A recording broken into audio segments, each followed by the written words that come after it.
Hi friends, இந்த வீடியோவில் நம்ம என்ன பார்க்க போகிறோம்னு பார்த்தீங்கன்னா VLC பிளேயர் வந்து எப்படி பிசிக்கு லேப்டாப்புக்கு டவுன்லோட் பண்ணுறது அப்படின்னு தான் பார்க்க போகிறோம். வீடியோக்குள்ள பார்க்கணும்னா நம்ம சேனலுக்கு வந்து ஒரு சின்ன இன்ட்ரோ கொடுத்துக்கிறேன். நம்ம சேனலில் வந்து பார்த்தீங்கன்னா எமுலேட்டர் ரிலேட்டான பிசி ரிலேட்டான வீடியோலாம் ரெகுலராக வந்து போட்டுருக்கோம். நம்ம சேனலை வந்து சப்ஸ்கிரைப் பண்ணாமல் சப்ஸ்கிரைப் பண்ணிக்கங்க.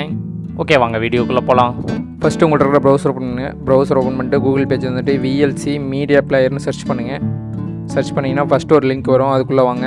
இதனோட லிங்க் வந்து நான் டிஸ்கிரிப்ஷனில் கொடுத்துருக்கேன், செக் பண்ணி பாருங்கள். அதை கிளிக் பண்ணி கூட நீங்கள் உள்ளே வந்துக்கலாம். வெப்சைட்குள்ளே வந்ததுக்கப்புறம் பார்த்தீங்கன்னா VLC மீடியா பிளேயர் டவுன்லோட் VLCன்னு இருக்கும். அதில் வந்து ரைட் சைடில் வந்து பார்த்தீங்கன்னா ஒரு ஏரோ கீ கொடுத்துருக்கோம். அதை கிளிக் பண்ணிங்கன்னா விண்டோஸ் 64 பிட்டு இந்த மாதிரி காட்டும். இப்போ வந்து உங்கள் OS வந்து 64 பிட்டா இல்லை 32 பிட்டா நீங்கள் எப்படி செக் பண்ணணும்னா, உங்களுடைய டெஸ்க்டாப் பேஜ் வந்துங்க. டெஸ்க்டாப் பேஜ் வந்ததுக்கப்புறம் திஸ் பிசின்னு இருக்கும். அதை வந்து கிளிக் பண்ணி ரைட் கிளிக் பண்ணுங்கள். ரைட் கிளிக் பண்ணிங்கன்னா ப்ராப்பர்ட்டி இருக்கும். ப்ராப்பர்ட்டி கிளிக் பண்ணுங்கள். ப்ராப்பர்ட்டி கிளிக் பண்ணிட்டு சிஸ்டத்தில் வந்து எபவுட் வாங்க. சிஸ்டத்தில் எபவுட் வந்தீங்கன்னா டாப்லேயே வந்து பார்த்தீங்கன்னா டிவைஸ் நேமு, ப்ராசர் என்ன போட்டிருக்கீங்க, ரேம் என்ன போட்டிருக்கீங்க, அதுக்கப்புறம் சிஸ்டம் டைப்னு ஒன்று போட்டிருக்கோம். அதில் வந்து பார்த்தீங்கன்னா 64 பிட்டு, என்னது வந்து 64 பிட் ஆப்ரேட்டிங் சிஸ்டம் போட்டிருக்கு. உங்களுக்கு வந்து இங்கே 32 பிட் இருக்கா 64 பிட் இருக்கான்னு செக் பண்ணிங்க. செக் பண்ணிட்டு அதுக்கு தகுந்த மாதிரி மறுபடியும் அந்த பேஜுக்கு வாங்க. 64 பிட்டுனா 64 பிட் விண்டோஸ் 64 பிட் டவுன்லோட் பண்ணுங்கள். இல்லை 32 பிட் OSனால் நீங்கள் வந்து விண்டோஸ்ங்கிறத டவுன்லோட் பண்ணுங்கள். நான் வந்து 64 பிட் OSங்கிறதுனால விண்டோஸ் 64 கிளிக் பண்ணுறேன்.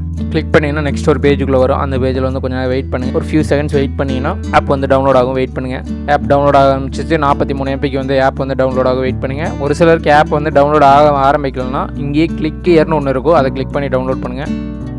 ஓகே, டவுன்லோட் ஆகிடுச்சு. டவுன்லோட் ஆனதுக்கப்புறம் அந்த ஃபோல்டர் ஓப்பன் பண்ணிங்க. அந்த ஃபோல்டர் ஓப்பன் பண்ணி VLC பிளேயரோடைய செட்டப் ஃபைல் வந்து டவுன்லோட் ஆகிருக்கும். அதை டபுள் கிளிக் பண்ணி இன்ஸ்டால் பண்ணுங்கள். எஸ் கொடுங்க. நெக்ஸ்ட்டு ஓகே, VLC பிளேயர் வந்து இன்ஸ்டால் ஆகி முடிச்சிருச்சு. ஃபினிஷ் கொடுங்க. ஃபினிஷ் கொடுத்தீங்கன்னா VLC பிளேயர் வந்து ஓப்பன் ஆகும். இப்போ உங்கள்கிட்ட இருக்க ஏதாவது ஒரு வீடியோ ஃபைலை வந்து ஓப்பன் பண்ணுங்கள்.